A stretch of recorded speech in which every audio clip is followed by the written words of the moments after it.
Hello my dear friends. इस video में मैं आज आपको इलेक्ट्रिकल सेफ्टी एंड एक्सीडेंट के महत्वपूर्ण एमसीक्यू बताने वाला हूँ।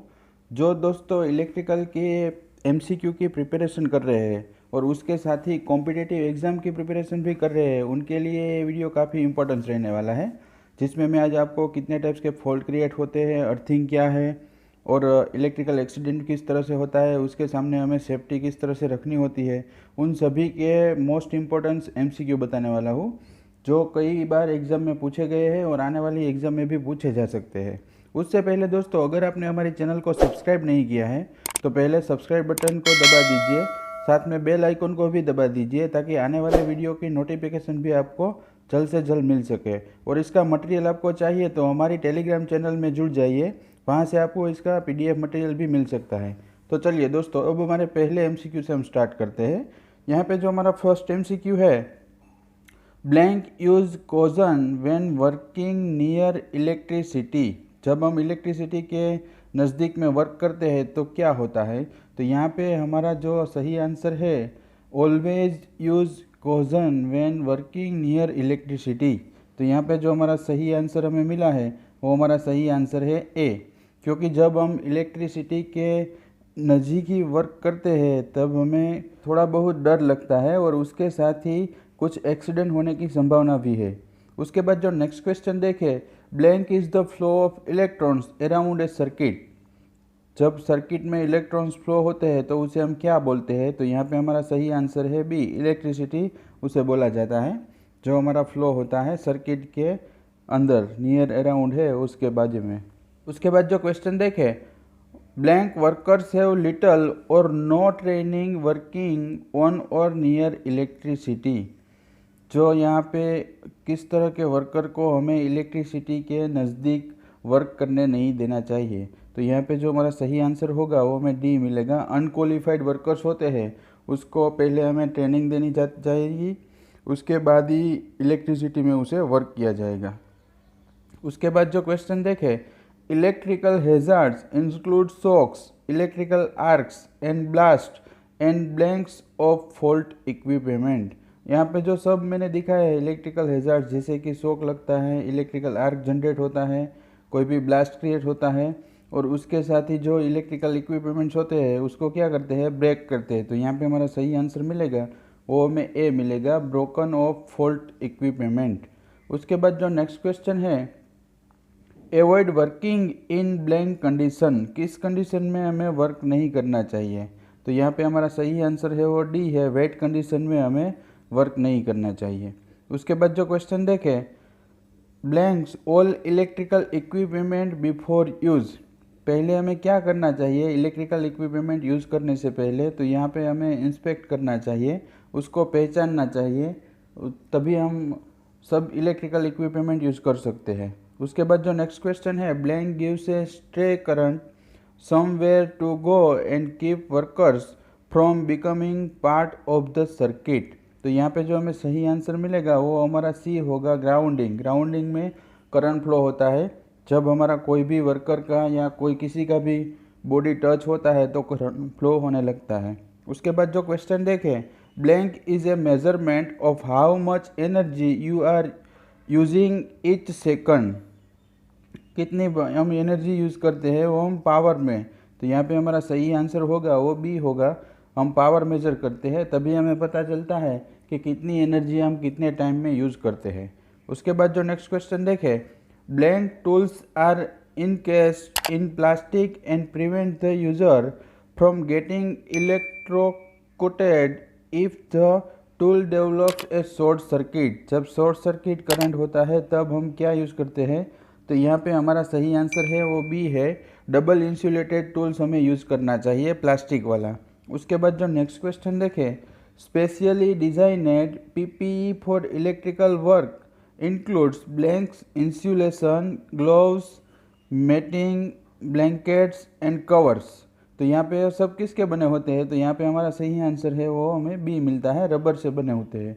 उसके बाद जो नेक्स्ट क्वेश्चन देखें, most accidents are caused by. जो सब एक्सीडेंट होते हैं वो किसके कारण होते हैं। तो यहाँ पे हमारा सही आंसर है वो डी है, सॉरी सही आंसर है हमारा बी है, पीपल। हम लोगों के हिसाब से ही जो एक्सीडेंट क्रिएट होते हैं।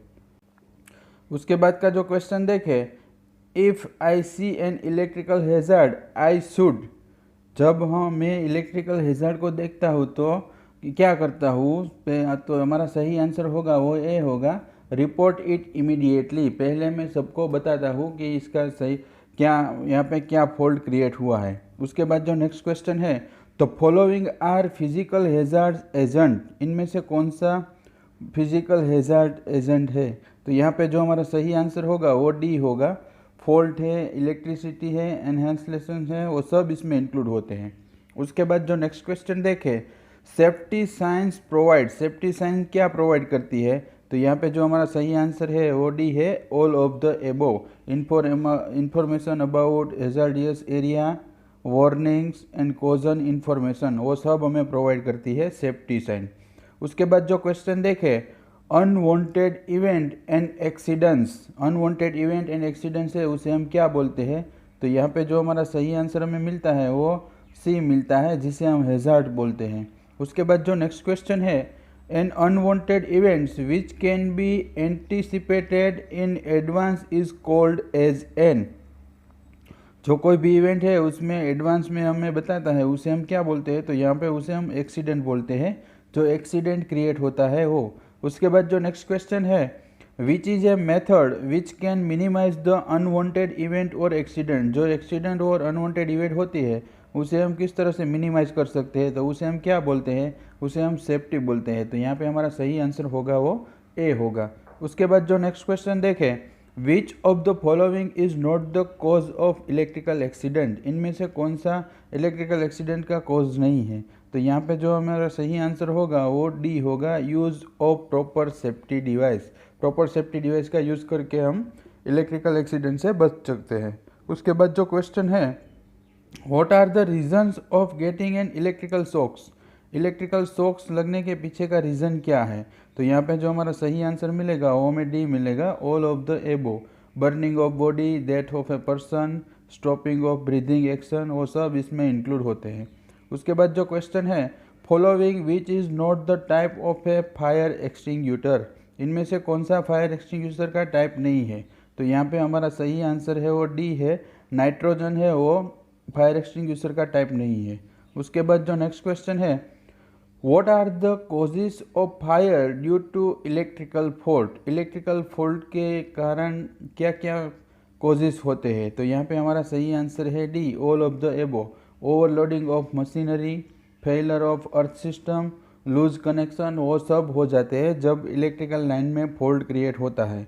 उसके बाद जो क्वेश्चन देखें, which of the following factor doesn't affect severity of shocks and body resistance, इनमें से कौन सा फैक्टर है वो इफेक्ट नहीं करता। तो यहाँ पे हमारा सही आंसर है वो ए है, इंडक्टेंस ऑफ बॉडी, बॉडी का इंडक्टेंस है वो इसमें कोई भी इफेक्ट नहीं होगी। उसके बाद जो नेक्स्ट क्वेश्चन देखें, why COT extinguisher can be use in almost 90% application, जो फायर एक्सटिंग्यूटर का हम यूज़ करते हैं उसमें CO2 जो कार्बन डाइऑक्साइड है वो 90% हम यूज़ करते हैं। तो उसके पीछे का रीज़न क्या है। तो यहाँ पे हमारा सही आंसर होगा डी, ऑल ऑफ द एबो, इफेक्टिव कूलिंग के लिए, use on live electric circuit, bad conductor of electricity, वो सब के लिए हम यूज़ कर सकते हैं। उसके बाद जो क्वेश्चन देखें, इलेक्ट्रिकल एक्सीडेंट में रिजल्ट, जब इलेक्ट्रिकल एक्सीडेंट होता है तो उसके पीछे का रीज़न क्या, रिजल्ट क्या आता है। तो यहाँ पे हमारा सही आंसर होगा वो डी होगा, ऑल ऑफ द एबो, बॉडी ऑफ इंजरी, बॉडी में इंजरी होगी, बॉडी के कई बार डैमेज हो जाएगा और कई बार पर्सन की डेथ भी हो जाएगी। उसके बाद जो क्वेश्चन देखें, 100 to 200 milliampere current flow through human body then result, जब मानव शरीर के अंदर से 100 या 200 मिली एम्पियर करंट फ्लो होता है तब क्या होता है। तो यहाँ पे हमारा सही आंसर होगा वो हमें डी मिलेगा, heart stop and instant death, जो मानव का हार्ट है वो स्टॉप हो जाता है और उसकी डेथ हो जाती है। उसके बाद जो क्वेश्चन देखें, severity of shock depends on which factor, इनमें से सेवरलिटी शॉक की किसके ऊपर डिपेंड रहती है। तो यहाँ पे हमारा सही आंसर है वो डी है, सप्लाई सिस्टम, DC और AC, resistance of body, voltage and current strength of system, वो सब के ऊपर डिपेंड रहती है। उसके बाद जो नेक्स्ट क्वेश्चन देखें, purpose of earthing is, earthing का मेन पर्पज़ क्या है? तो अर्थिंग का मेन पर्पज़ यहाँ पे हमारा सही आंसर है वो डी है, ऑल ऑफ द एबो। Safety of personal, fire protection, protection against electrical shock, ये सब इसमें इंक्लूड हो गए। उसके बाद जो नेक्स्ट क्वेश्चन देखें, which of the following is not a cause of electrical accident, इनमें से इलेक्ट्रिकल एक्सीडेंट क्या कॉज क्या नहीं है? तो यहाँ पे हमारा सही आंसर है वो डी मिलेगा, use of proper safety device. उसके बाद जो नेक्स्ट क्वेश्चन है, the earth electrode should be keeped, pipe earthing होता है या प्लेट अर्थिंग होता है? तो यहाँ पे हमारा सही आंसर है वो हमें ए मिलेगा, वर्चुअल होता है, वर्टिकल क्रिएट होता है। तो हमारा सही आंसर है ए। उसके बाद जो नेक्स्ट क्वेश्चन है, class A fire is use again which fire, इनमें से क्लास ए फायर हम किसके अगेंस्ट में यूज़ करते हैं? तो यहाँ पे हमारा सही आंसर है वो ए है, fire involves wood, paper, cloth, rubber, ETC, इन सब के लिए क्लास ए फायर हम यूज़ करते हैं। तो दोस्तों मैंने इस वीडियो में आपको मोस्ट इंपॉर्टेंट सेफ्टी डिवाइस के 30 MCQ बताए हैं। अगर आपको हमारा वीडियो पसंद आए तो उसे लाइक करें, शेयर करें और सब्सक्राइब करें। Thank you for watching my video.